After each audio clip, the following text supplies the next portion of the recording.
Traditional French dishes are often finished with cream and butter. That's what makes them so delicious.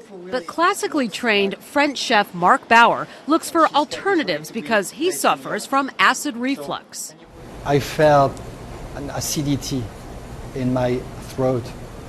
Now, in the past few years, what I feel is more like a coughing after eating. As a chef and teacher at the French Culinary Institute in New York City, Mark alters recipes to achieve the flavors he loves without the painful side effects.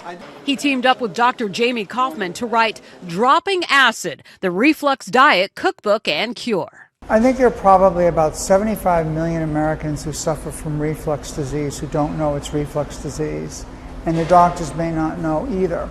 Common symptoms include heartburn, indigestion, a lump sensation in your throat, hoarseness, and sore throat. Carbonated beverages are the single most common risk factor for reflux, particularly as it affects the throat, high-fat foods, but really for us, acidic foods, anything that's high acid. Dr. Kaufman and Mark tested the pH level of each recipe in the book to make sure they were acid reflux friendly.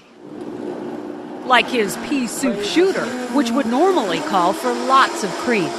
With the technology today, with the blenders, it blends it so smoothly that it gives a creaminess, the unctuosity that a traditional soup would have. Therefore, very little fat in it. Mark modifies recipes with simple substitutions, like clam juice instead of lemon in this shrimp and angel hair pasta dish.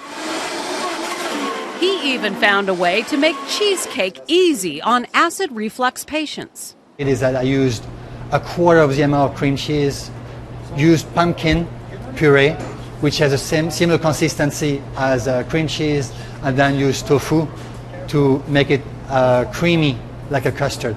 So it's a very healthy dessert that definitely will lower the amount of triggers.